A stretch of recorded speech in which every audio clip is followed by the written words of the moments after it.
at the end of the day, our main thing is to be able to help each other.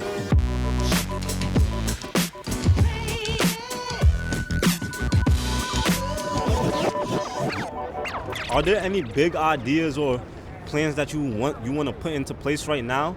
And if so, what's stopping you? Considering like the homeless community in New York City, Right. I think there's a lot of things that could be done to help them out. Absolutely. Wouldn't know exactly where to start, but there's a list of things that I think that could help them. And why would it be so important to help to give perspective to more people? Right.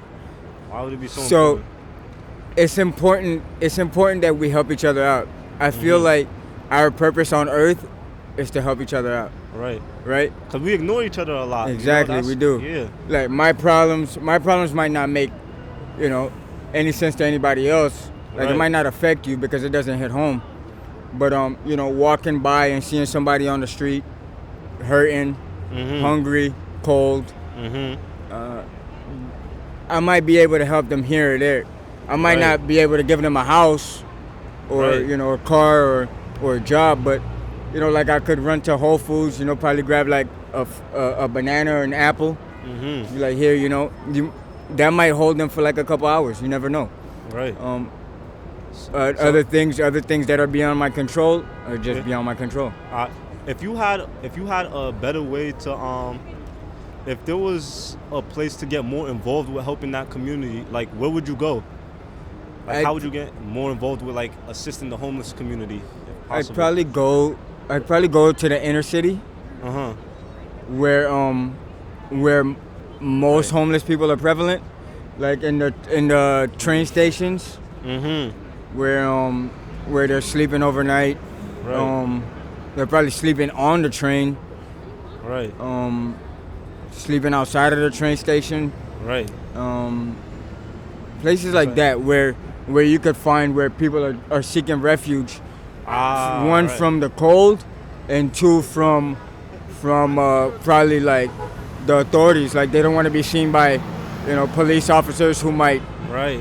drag them out or like make them move and make them leave. Yes, absolutely. So it's like you basically like be doing like an outreach that like will like help connect them to better environments, like places that like where they could stay, so they could know like there's homes for them. Right. Cause in a place like New York, I don't think we have a lot of that. I don't never see anyone just going outside just helping the homeless. Like like we got a shelter over here, this and that. There's never any of that. It's not as prevalent as it needs to be. Right. Because I'm sure there are buildings, that are vacant. Absolutely. There's probably tons of homes that are vacant. The housing market probably, sent a lot of people out of their houses, and these are places that I think, could be used for community services towards helping people stay in their homes. Like Absolutely. before they get to the 100%. point where they're homeless, before they get to the point where they're homeless, preventing that from happening. Right. That I think that's more important than actually getting a homeless person and putting them back, like reinstating them back into having a house and being a normal citizen. Because once you lose your house, it's like it doesn't matter what else you have. Right. Even if you sleep in your car or even if you sleep on the bench, like once you lose your home, your shelter, it's pretty much like it's like starting over from scratch. Yo, man, I completely understand Right? what you're talking about, because I've been there, Yeah. still kind of there right now, Yeah. man. And it's like when you get homeless, it's like there's no real support. It's like you rely on the system, but there's not really a hand like to tell you like especially that because street homeless and actually being in the shelter are two Right. different types of homeless. Yeah. When you're like just out on the streets, no one is coming in and giving you a helping hand, trying to tell you you could go to different places, and they're not letting you know your resources, the outlet that you have like That's a accessible to you. That's a fact. Not even the police officers, Yeah. who's supposed to be helping and assisting the city. That's a fact. And also, like, the thing about being shelter homeless, it's like when you're inside there as well, it's hard to really get assistance because it feels like everyone is there for like a check, That's true. It's like while you're there, it's like it's like they're humans too, and it's like once you start needing too much, like in life, I feel like we all realize we kind of become like somewhat of a liability to people, so they don't really want us around, and we can't really get what we want to get because like people just like they're tired. They're like, oh, he's always like hand out. Right. And it could come off as like taxing. So it's like, with that being said, it's like my question is like, if someone was to give you 6 months, like they paid you and gave you 6 months to set up a plan to basically end homelessness or basically like help a lot of people get home constructed, how would you go about it? The first thing I would do is check the vacancies. The buildings all around the city, the homes all around the city that are not gonna get, inhabited again. Like some homes are just vacant and nobody's ever gonna live in those homes again. Right? And then there's somebody on the street. That doesn't make sense. The math doesn't it doesn't add up. At all. Like this is the main thing on earth is humanity. Like people are the most important thing on earth because we look over each other. Exactly. And we have emotions, we have feelings, we have brains, we have thoughts and ideas, and we can put things together, right? Absolutely. So to tell me that there's a huge community of homeless people, and on the flip side there's a huge amount of empty homes, empty buildings, yeah. Right? All these buildings around us right here. Right. There's a lot of them that's empty. And there's people owning them from foreign countries and just renting them out and just holding them there for real estate. Right. That's what I'm saying. So I think that would be so you have an idea, okay, that these people that there's a certain amount of vacancies. So you have an idea of, okay, we can help 1,000 homeless people. Absolutely. Or we can help 10,000 homeless people. And from there I think you set up a program to ensure that once they get the place, once they get the housing, that they keep the housing. Right? Whether it's like educating, like telling them the things that was causing them to end up homeless, like maybe not managing money right, or maybe missing on bills, or whatever the case may be. Like some people might have had like a hospital bill that was more important than paying their mortgage, so they had to take care of the hospital. Bill, their health, right? And so they lose their house. And they got the health care, but they lost their house. Right. It doesn't balance. Yeah, it doesn't add up. So the thing would be to find the balance between that. Yeah, what's your resolution there? So my resolution would be to hinge it against each other. So it's like, it's not that it's a liability, but it's like a lever. So it's like, I got hospital bills, but I also have a mortgage. So the hospital has to work with the person in a fashion where it's like the hospital gets paid, but still I could still make my mortgage. I could still pay my mortgage. Right, because it's like I just paid to save my life, but I'm not really living afterwards. Because then I'm healthy, but now I'm back on the streets. All right, yeah. Which is not. It doesn't add up. I don't think it adds up. It fucks the mental health up all over again. It does. And so it puts people back in that cycle. Exactly. Right. That endless cycle. Absolutely, so I think leverage is what's important when it comes to either you have health insurance or you don't have health insurance. That's a very important thing. So when you go to the hospital, most times they're probably worried about your health. They're probably worried about your health insurance more than they're worried about your actual cause. Right. More than they're worried about your actual illness. So they put you in a bind where they're like, okay, does this doctor really care about me, or does this doctor just want to check? Yeah.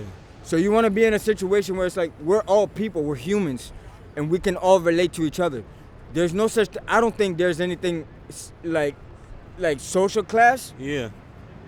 I don't think that exists really, because absolutely, we're all on the same playing field. We're all on the same playing field. To say that, oh, this man is rich, and we're all rich in our own ways. Yes, absolutely. This man might be rich, but he's rich in money. Right. This man might be rich, but he's rich in assets. This man might be rich, but he's rich in health. Talk This to them. other man might be rich, but he's rich in like, in clothing, whatever it is. Yeah. You understand what I'm saying? So at the end of the day, our main thing is to be able to help each other. Absolutely. When I meet you, I'm like, okay, how can I help this man? And then on the flip side, how can this man help me? And that's the gist of a connection. It's give and take. Absolutely. You can't just give. You can't just give and not take. And you Right. can't just take without giving. And that's where I feel like we get that balance. Right. Give and take. Absolutely. Give and take. Oh man, yo, you really just dropped some gems right there. Right. For real, man. Yo, Right. yo. Right. I gotta ask, what, like your last question, yeah. How would you support or find a way to spread like human decency, to make people like feel like more courteous to one another, like how we're talking about, with doctors being more caring of how they like tend to their patients and whatnot, or how people tend to the homeless. How would you just build more human decency, or what have you done to do that? I think for someone to really feel an emotion, to put themselves in your shoes, they have to feel that empathy. And to feel that empathy, it has to hit home, right? Like, I could tell you a million stories about homeless people, but if you never see homeless people, it doesn't make sense to you, right? Until the whole world was shut down for COVID, people didn't really care. Like, I would hear like, oh, there's COVID. I didn't care, bro. Like, I didn't care. They didn't start considering the Yeah, homeless it didn't people matter to to then. me. Yeah. But when they say, oh, there's a pandemic, the earth is we're shut down. Then I'm like, oh, okay, like, I'm affected now. Yo, word. Right? Now it hits I'm home. involved. Exactly. Now it I'm hits involved. home. It's just like saying, oh, somebody on 45th Street was just robbed of like $500. That's 45th Street. That doesn't really affect you because we're not on 45th Street. We're on 41st. All right. You know what I'm saying? But now if somebody at 45th Street was right there and saw it, that person could tell you what happened and how he felt because it hit home. He saw it. All right. Right? So I think the thing is like to put it in people's faces. Like, there's homelessness. Everybody knows that. But if it's not in your face, it's not hitting home. Right. Right? So if you put it in somebody's face, like, bro, your brothers and sisters are sleeping on the side of the street. Your brothers and sisters are sleeping on the train. Your brothers and sisters are sleeping outside of the train. You know? It's like vocalizing it more to bring it like into perspective. To put it forefront in somebody's face. Yeah, and then that person that might be able to help will see it. And that person that might be able to help could change that person's trajectory of life. Like, you know, like it could Absolutely. be $1. It could be $2. It might not even be $2. It could be 25 cents. You know? Yes. And that could change somebody's life. Not to say, oh, that I'm giving you this money, like you might go get a crack rock or whatever it is. Right. Whatever it is, that doesn't matter to me. I did my job. You know, I did my part of being generous. And you know, It's just whatever happens after that. Correct me if I'm wrong, but you're mostly saying that we should spread the stories of one another's pain, like, and put it out there so people could like feel like you could see what's going on, and then you'll understand, then you'll empathize. Right. Because you tell somebody like, oh, this person's sleeping at the train. He has no toiletries. He cannot wash himself. He cannot brush his teeth. He cannot get up to go, you know, because he's inept. Yes. Inept is like he's stripped of all resources. Right. But he doesn't know that he could get up and go get more resources. It just yeah. needs to be, you know, Yeah. it just needs to be put forefront to somebody's face For real. where the resources are, so that he's comfortable to get up and to go go ahead, get the yeah, resources. And go ahead and do that for himself. Right. Absolutely. Yo, man, thank you for that, yo. Yes, sir. I feel like this was one of the best talks today. This was Yes, definitely sir. the best talk today Yes, so far. sir. Yes, sir. Yes, I sir. appreciate you. Can I have your name again, man? Yusef Buffin. Yusef, thank you, Yes, man. sir. Yes, sir. Yes, Appreciate sir. you, brother. God bless. God bless. I appreciate you guys. Of